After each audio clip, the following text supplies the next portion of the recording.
Coming up on today's Locked On Senators, we are just hours away from finding out where Connor Bedard will play in the NHL. The draft lotteries tonight will let you know everything you need to know about it. And are the Sens involved? Kind of.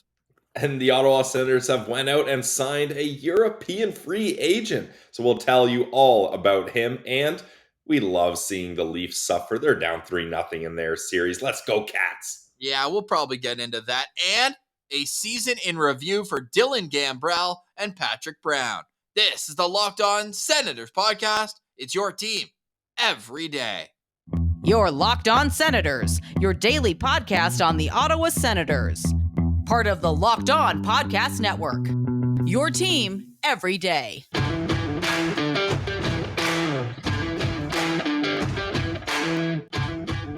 I'm Jake Sanderson, and you're listening to Locked On Senators podcast.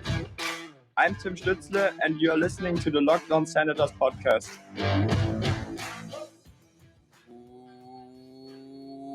Welcome inside episode 794 of the Locked On Senators podcast. I'm Ross Levitan on the outskirts of enemy territory in Winnipeg, Manitoba. Alongside Brandon Piller up in the Blue Mountains. Please like and subscribe wherever you download your podcast. Also available on YouTube, where we'd love you to leave a comment below today's comment. Where would you most and least like to see Connor Bedard land with the NHL Draft Lottery upcoming tonight? Today is Monday, May 8th, and Pilsy, are you feeling lucky?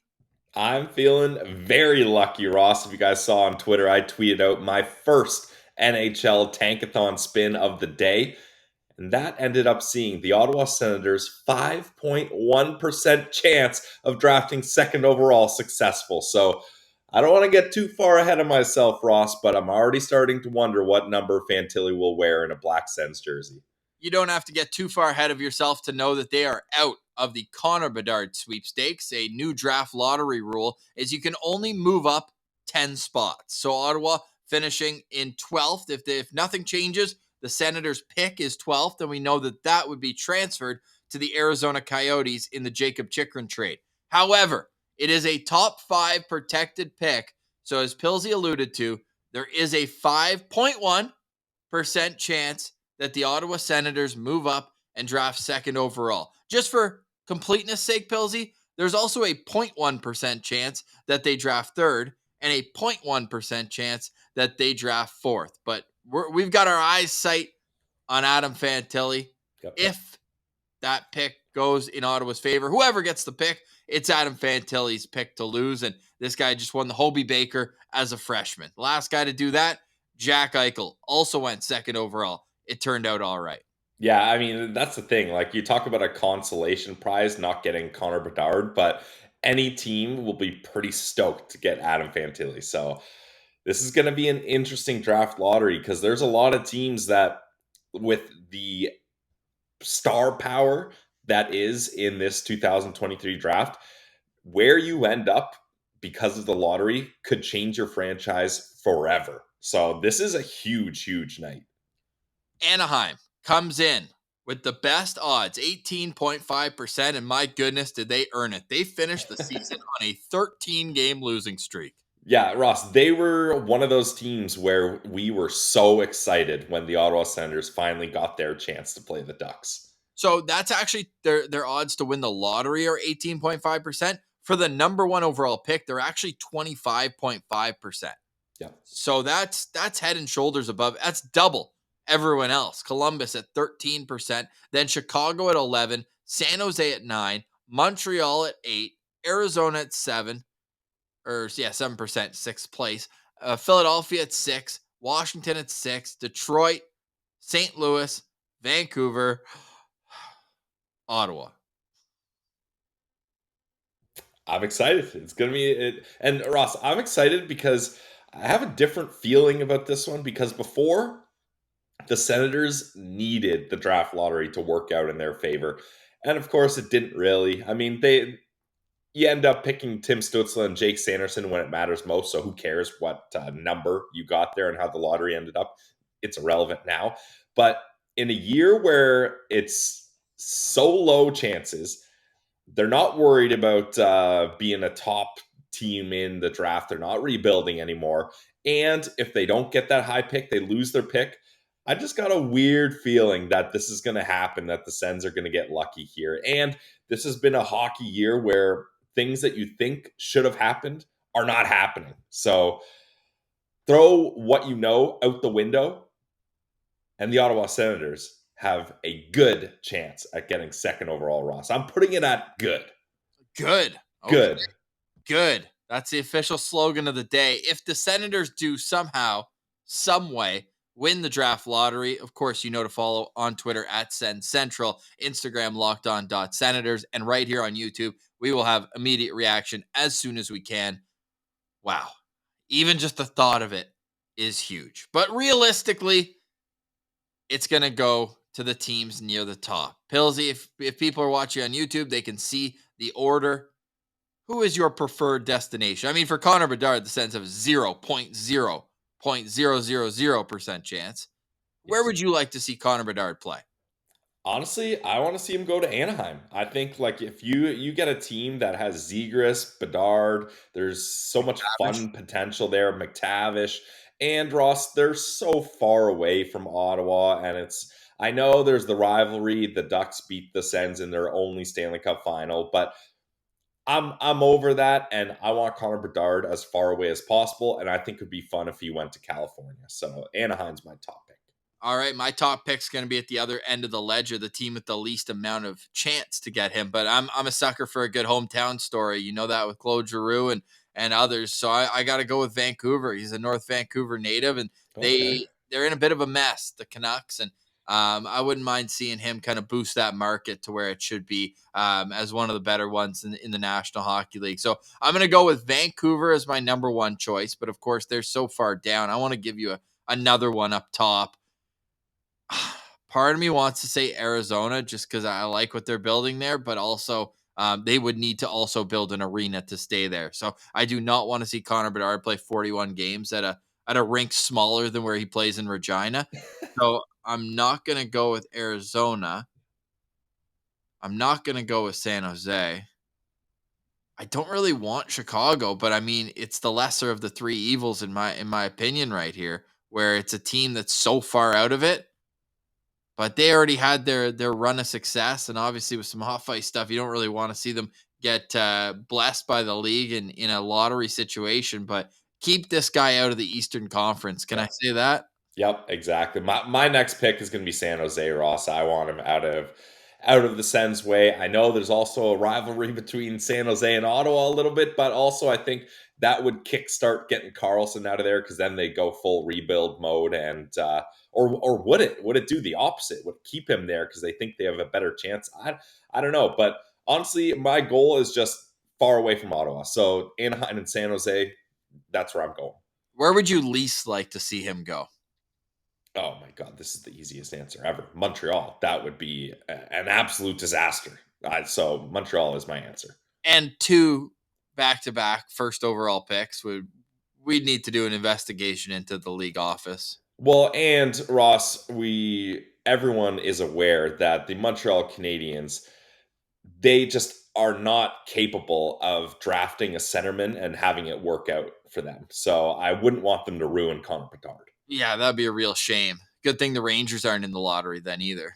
Yeah, yeah, exactly. And then also Detroit's right up there too. If he went to Detroit, that would be a game changer for them. That would boost their roster hugely. And Ottawa is kind of right there with Detroit right now, so we do not want that. Should I give it a spin? We're doing 2 spins though, right? Why don't we do one now? This is the spin from the gods, and then we'll end the show with our spins. Okay. The gods. A big change. I mean, that's a big change if you're Anaheim. So we just gave it a spin. Columbus moves up to first, and Anaheim drops 1 spot to second. I'd be perfectly all right if this is how it ends up. Yeah, I mean, I guess it's not the end of the world. No, it's not. Out of the division, bad team. Apparently, it's a good market though. So if they can get a little jolt, it wouldn't be the worst thing in the world. All right, stay tuned. End of the show. Pillsy and I will give our own thoughts or our own spins at the end. We're about to give our thoughts on Jiri Smejkal. the Senators' newest winger. Who is he? Is he going to make the NHL? And a whole lot more. Next, you're listening to Locked On Senators.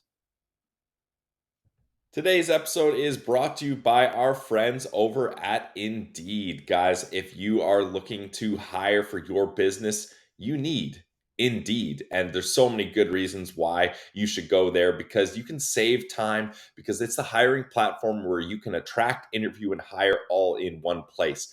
Don't spend hours on multiple job sites. Just stick with Indeed. Find top talent fast with Indeed's powerful hiring tools like matching, assessment, and virtual interviews. And if you hate waiting, Indeed's US data shows 80% of Indeed employers find quality candidates the moment they sponsor a job. So candidates you invite to apply through Instant Match are 3 times more likely to apply through your job than other candidates. And as soon as you sponsor a post, right away you get a short list of quality candidates whose resumes on Indeed match your job.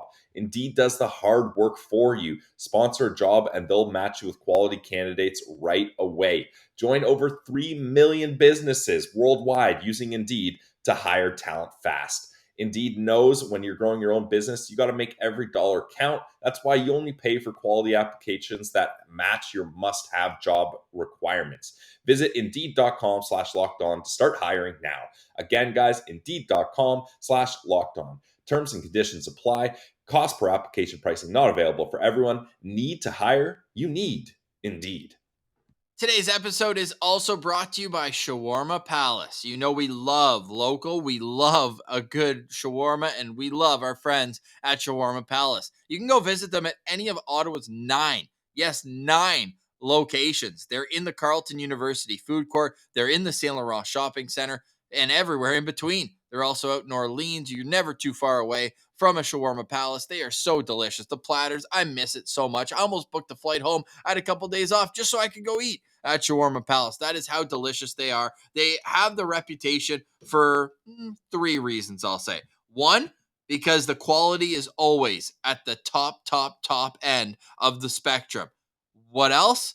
They have people coming back because they can't believe the portions that are coming out at Shawarma Palace. Good luck eating that platter in one seating. I know some of you do, but good luck to all of you doing that. You can also get the wrap if you want a quick snack. You can also get lots of things to bring home and reheat and make yourself. They've got it all at Shawarma Palace. So go visit them at any of their 9 Ottawa locations. We'll see you at the Rideau Street one, my favorite one. But you can also go Bank and Hunt Club. There's so many great spots to get your shawarma fix. But if you want to stay at home, Uber Eats is the official sponsor, so you can go and get it through Uber Eats. Go to Shawarma Palace today. Eat like a royal and get those stresses out for the draft lottery. So deep breath, guys. Have your Shawarma Palace. Get to the draft lottery on a full stomach. Get Shawarma Palace. Thank you to our friends at Shawarma Palace. We love Shawarma Palace.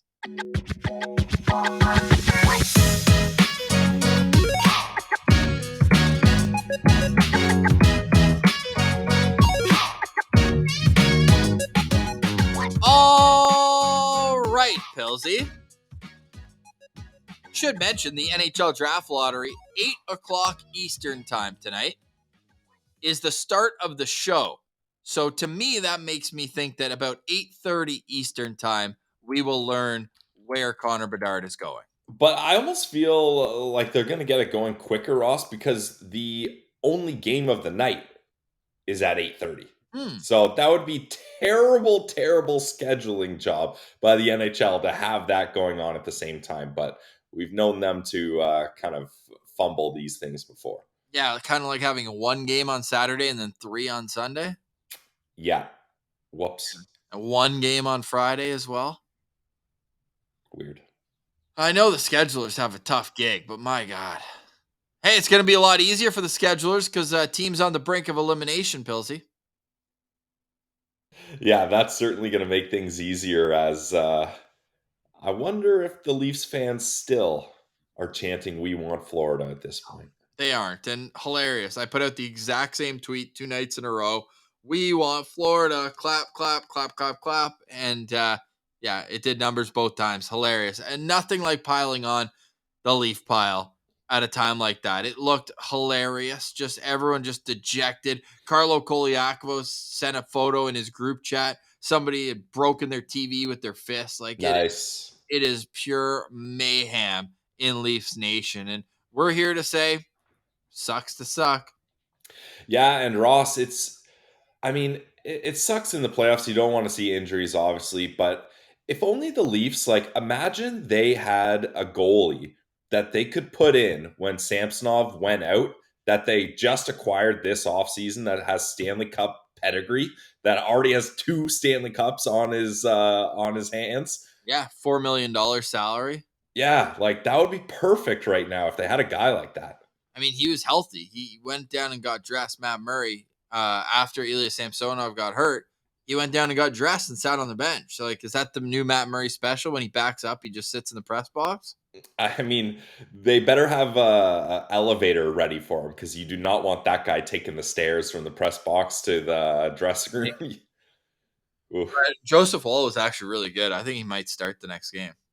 Oh yeah, you don't start Matt Murray in a game like that. No, or like even if Samsonov's ready to go. Yeah, I don't know. It'll be interesting to see what they do here, but I would love to hear from the Leafs fans that were giving it to you back in the early parts of the season about the Matt Murray discourse. Oh my gosh, where are they at now? Oh, they're upset right now. They're breaking TVs, Pilsy, is what they're doing. Yeah, true. All those bookmarked tweets are just collecting dust. They are collecting all sorts of dust. Did you even make it out of the first round if you don't win a game past it? I don't know. I don't know. We'll find out next time they play. But let's get back to the Ottawa Senators, because they actually added to their roster, 5 minutes after we stopped recording, Pilsy? It was right after on Friday. So that's why we didn't lead with this at all. It's been a couple days. But, hey, he's played a World Championship game since the pre-tournament going on and got a goal and an assist in it. So decent enough for him here against Switzerland. Obviously, pretty watered down competition in the pre-tournament. But Jiri Smejkal, you are an Ottawa Senator. Pilsy, what can Sens fans expect from the big Czechia forward? Yeah, well, he's a power forward, which is great. I mean, Elite Prospects has him at 6'4", 230 pounds, a left shot, 26 years old, and he's kind of bounced around the European leagues, Ross, as he started back in his home, or no, he started back in the KHL in 2016, 2017. Then he went to Czechia. Then he was in Liga for 2 years, and finally his last season was in the SHL, where he put up good numbies. I mean, 49 games, 43 points. Not bad for the Swedish league. And the year before that, Ross, with the Pelicans in Liga, he was the team's leading goal scorer with 25 goals in 44 games. So he's really kind of shown that, he has a chance to be I don't want to say elite player over in Europe, but a very good player in Europe. And he thinks it's time to make a push to try to make it work in North America. And he has chosen, Ross. Smejkal has chosen. He wants to be an Ottawa Senator. Yeah, well, he's going to have his hands full with Shawarma Palace. This guy's 6'4", 223, as listed by Elite Prospects. He's a guy who's not afraid to get in on the forecheck from everything I've read. A big body and still some room here. 26 years old, right? He's pretty much in the prime of what he's going to bring. Now, I've got a bit of a player comparable here, if you'll allow me to, and maybe it's me pumping the brakes on him as well in terms of any sort of hype train getting a bit off the tracks.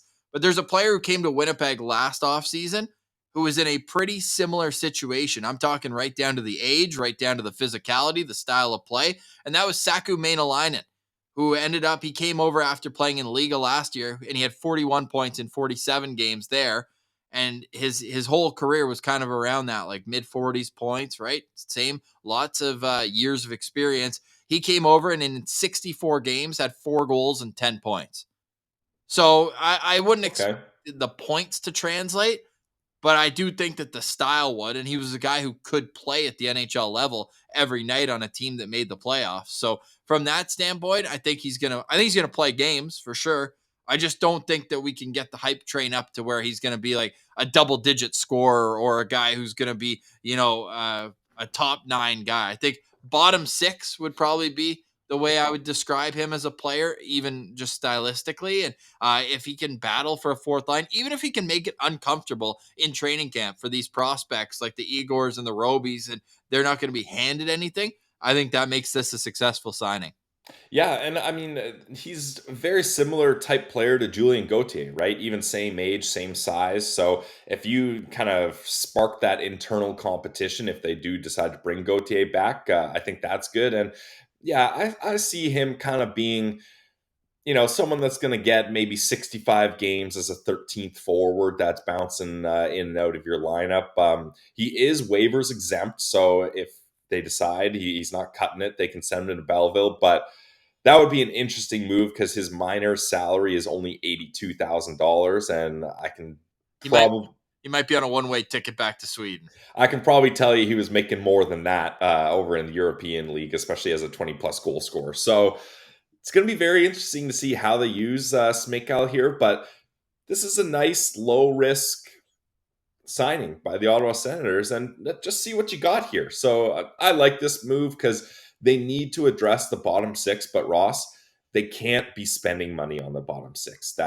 When you've got the big looming hole of a 1A goaltender that they need here, and Alex DeBrincat, that's another big dark cloud for the offseason.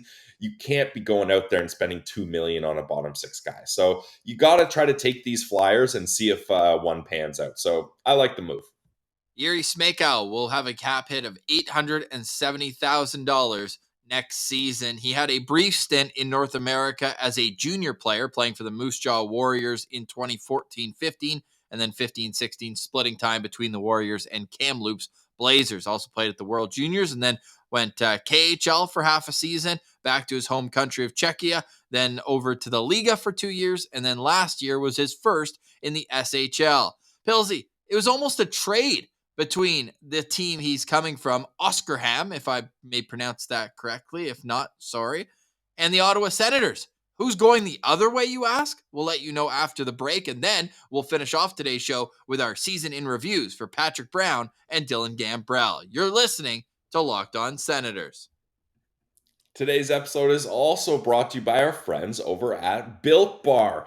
It's the protein bar that tastes like a candy bar. And Ross, I love just checking out their website, built.com, to see what they've got going on. And right away, they've got a new peanut butter bar that's a Built Bar with only 140 calories, only 4 grams of sugar, and you get 17 grams of protein packed in there. That's the Built Bar way. It's low in calories, low in sugar, but high in fiber and high in protein. And they are experts at finding out a way to make their bars taste good. And then how do we make them healthy? Perfect example of that is the Built Puffs. It's a chocolate wrapped marshmallow, but it's a protein infused marshmallow. So go to the website today, built.com, check out all the great flavors. I love anything that has brownie or coconut involved. So anything with those, that's my go-to for you guys. But don't just take my word for it. Get the mixed box and try all the flavors. Go to built.com. Use our promo code LOCKEDON15 to get 15% off your next order. Built.com. Promo code LOCKEDON15. It's Built Bar, the protein bar that tastes like a candy bar.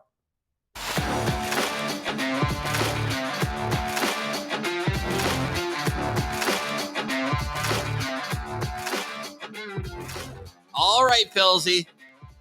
Draft Lottery Day. Always an exciting day. You think your team can have it all change in the snap of a button.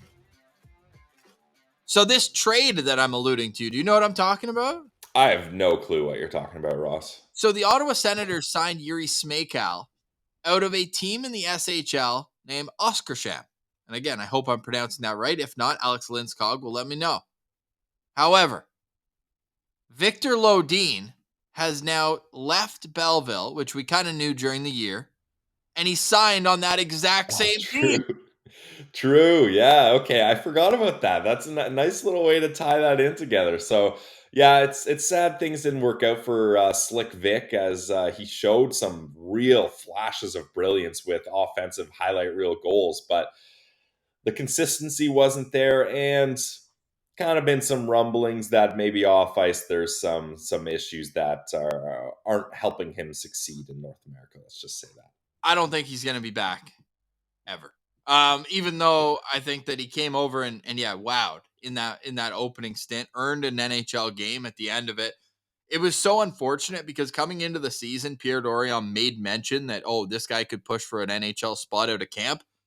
And then that clown Arbor Jacki gave him a concussion in rookie tournament, and his season was just off to such a poor start after that, right? Having to battle from behind, missing all of training camp, and it just sucks that that's how his season went. And this guy's going to be an SH, like highlights will still be coming across the ticker of Victor Lodin pulling off nasty moves. And hey, he got one NHL game, so that's pretty cool that he can go back with the memories of that. And this guy's going to be an SHL All-Star for years. It just sucks that it just didn't work out in the Sens top 9. It's really too bad because there's available jobs there for him, but ultimately no dice. No. Well, there's a few jobs available in the Sens bottom 6. Victor Lodin will not be competing for it. But how about these two UFAs right now? Would either of them come back? And would either of them be impactful in the bottom 6? Today's exit interview. Let's start with Dylan Gambrell.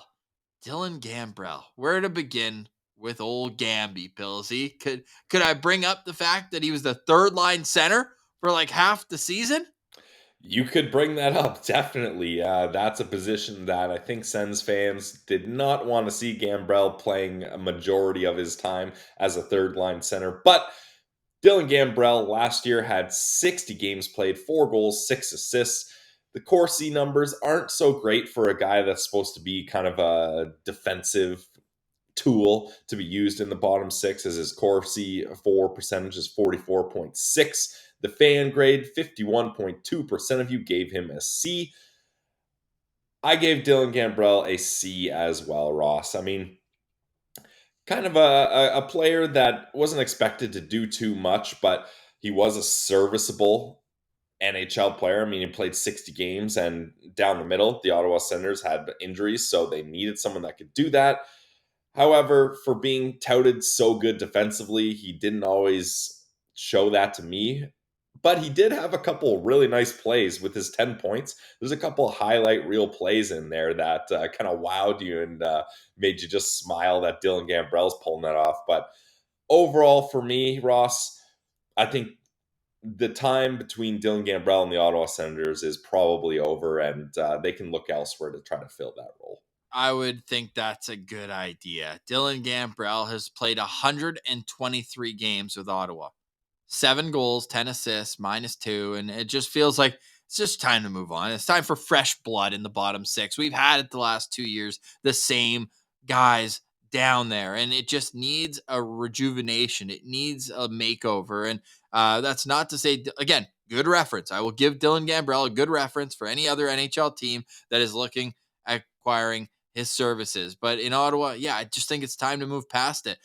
Random fact for Dylan Gambrell: when he scores a goal this year, the Senators were 0-2 in those games, losses to Tampa and Boston, and OT losses to Columbus and Buffalo. But it's just time. It's been a fun ride, Dylan Gambrell, but it's time to move on. This guy's, I think, a fourth line fringe NHLer, and he was treated as though he was a top 9 guy. And I know injuries played a role, but with another year of maturity from Shane Pinto, you got Ridley Gregg, who they liked seeing at the center of the ice. Who knows whether he stays there? Mark Kastelik. Like, there's just too many better options than Gambrell for the Ottawa Senators top center positions, I should say, because even if it's a fourth line job, I'd still prefer it to not be Dylan Gambrell. And all this to say, he's going to be signed on a 1-year deal. Yeah, and that's the thing, Ross. He's one of those guys where you kind of got the feeling that he was one of DJ Smith's guys, right? And it was just some sort of affinity for Gambrell from DJ Smith, and that's fine. I think when he re-signed his deal and just did a 1-year extension, I think both of us were like, yeah, this is okay. It's nice to have him as a 13th forward, right? I think that was kind of our consensus about it, but he ended up being much more than a 13th forward. So We don't need that again. It's like when at the early stages of the rebuild where we're like, yeah, Ottawa's got like 3 third lines, where it's like Ottawa has like 3 13th forwards. Like just pick one, Yep. pick two, and then have the rest of the guys have some room for the Belleville guys to come up and actually get an opportunity as prospects, as guys who you think could take an extra step. But man, he filled his role, and I think he will get another NHL job. I hope so, at least. Yeah. I do think that he would bring value to a rebuilding team. Yep. The third or fourth line center who's been around now over 230 NHL games for Dylan Gambrell now, or over 230. It just, enough's enough in Ottawa. And we're going to have a lot of time to get into the battles that will go on in the bottom six for the Ottawa Senators, hopefully come training camp. And to me, Gambrell would just be on the outside looking in. I've got him as a C as well. Same with the majority of fans, 51.2% on Twitter at Sens Central in the vote. And that's including Gambrell Hive, who we know he's a very popular player. I think based on how I would say kind of how stoic his personality is. He's attracted a large following here, as 6% voted his season an A. I think we can probably go, at that one. Yeah, that's probably boosted a little bit there. Just a little bit. So Dylan Gambrell, you don't think there's any chance that he would come back in your system? Like, handicap it from the Sen. What you know about the Ottawa Senators, do you think that he will be back? I was going to say, those are two different questions, Ross. If I think he's going to be back and if I think he should be back. He's 26 years old, which I think if you had asked me to guess, I probably would have said 29 or 30. Yeah. Honestly, I can see them bringing him back at 1 year, 800,000. All right.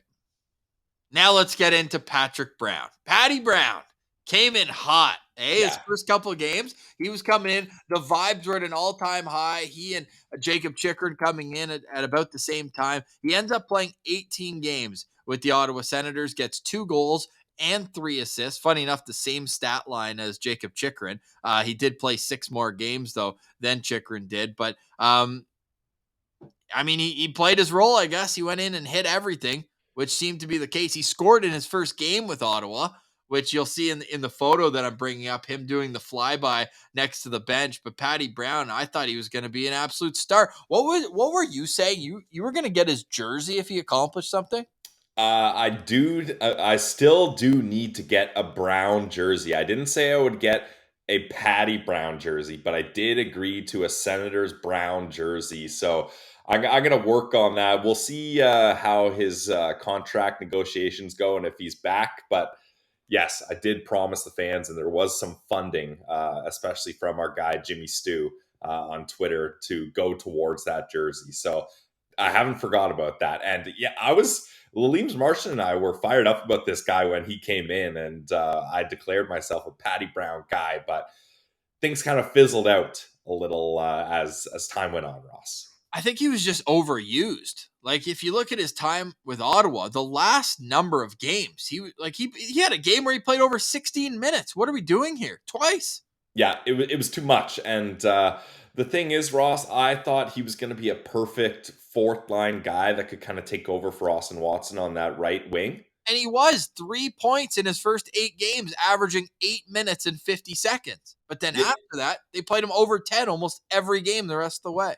Yeah, and the issue he ended up being a Julien Gauthier blocker.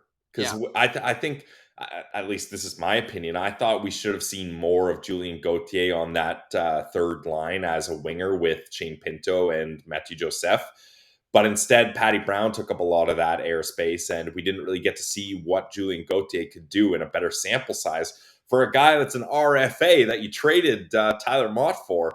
So I would have liked to see him utilized differently, but unfortunately, Ross, I gave Patty Brown a D grade, D plus grade, just because not just like Paddy Brown. Yeah, yeah, exactly. But just because he didn't find a proper role for himself, and I found myself oftentimes, Ross, being like, did I notice Brown today?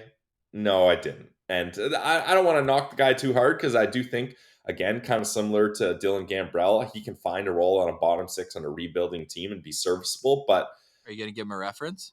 I will give him a reference, absolutely. But I just think there's so many guys that are stuck in Belleville that they need to be given opportunities. And I think the Ottawa Senators need to find a UFA, more veteran guy that's going to play a Austin Watson type game if he doesn't come back. And Patty Brown doesn't quite do that for me. So Patty Brown, UFA, again, I've talked myself into giving him a C, and I've also talked myself into potentially bringing him back if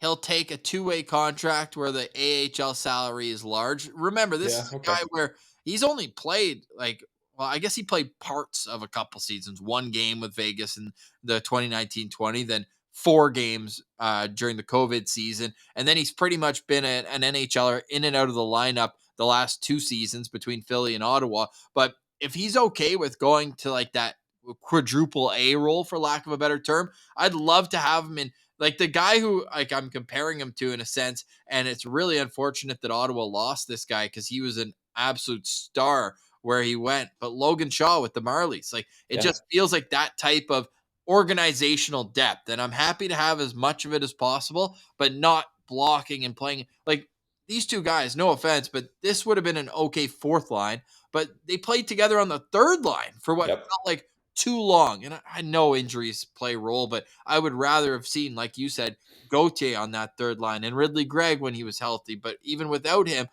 give me someone with a little more juice, a little more excitement, and room to grow. Whereas these guys, you know what they are. They're going to chip and chase.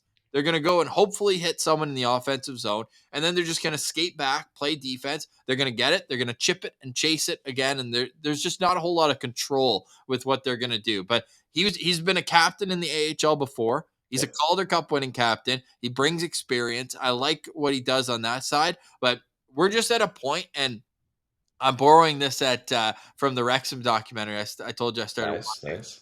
We are at a point now. This is when they canned the manager or sacked him, that's tough. You're already getting fired, now you're getting sacked. That's tough. No, but where the quality of what's acceptable is being risen. Where it's like these guys are fine, but what we're expecting from this team as they grow and grow and grow, the standard just has to keep being risen. And if you're going to run it back with the same group, you're losing the plot of improvement. Yep, I agree, and I'll co-sign with you. If Patty Brown is willing to do a 2-way contract in Ottawa, get it done. All right, so there you have it. Exit interviews for today, and now let's escape with a nice little spin from our friends over at Tankathon. A reminder, Farm to Fork, they'll be back officially next week, but go check them out. Sens40 promo code. Sens40 promo code gets you $40 off at Farm to Fork. Grilling season is here, so go to Farm to Fork. All right, we have brought back the lottery. Pilsy, please be my guest. Yeah, I want the first spin here. I'm feeling good. Okay, I'm going to hit you with the 3, 2, 1 spin, all right? No. I didn't even see the result. I was trying to get up on my screen. Okay, got it? Yeah. You ready? Yep. 3, 2, 1, spin. There you go. Okay. All right. And the Western Conference wins both lottery spots.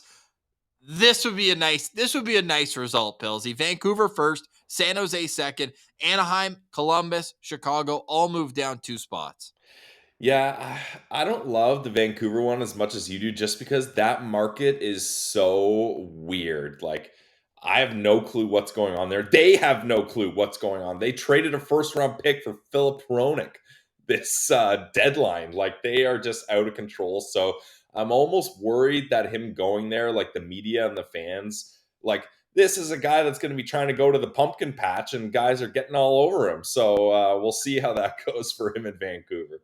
All right, let's see where. Remember, I did 2 spins on the national show with Mikey last week, and they both were Vancouver. How weird is that? Wow. Okay. All right, 3, 2, 1. I don't like that. Ooh, I don't like that. For people listening, Washington has gone up 7 spots to pick Connor Bedard. Oh man. No. Whew. Seeing him and Ovi together, that would be pretty cool. It would be pretty cool, and that would help Ovi get to his goal record a lot faster. Okay, now let's play how many spins until Ottawa gets it.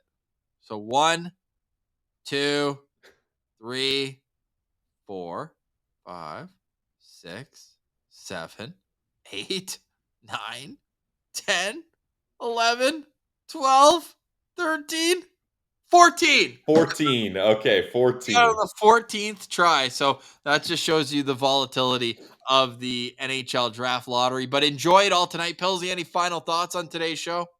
Final thoughts for me are, Ross, you mentioned Farm to Fork. Grilling season is upon us. I got an email from Derek. He is sending me my Farm to Fork package. I'm going to clean the barbecue up, get it ready. The weather is finally looking better in Collingwood, Ross. So I'm fired up for that. I will definitely be showing off what I get from Farm to Fork. Heck yeah. Make sure you're following the show on Twitter at Sens Central, Instagram lockedon.senators. Let us know in the comments as well. Do you have any superstitions that you plan on doing today for the draft lottery? 8 o'clock Eastern time. We will all be waiting with bated breath. But for today, we say goodbye. For Brandon Piller, I'm Ross Levitan. This has been the Locked On Senators podcast. Your team every day.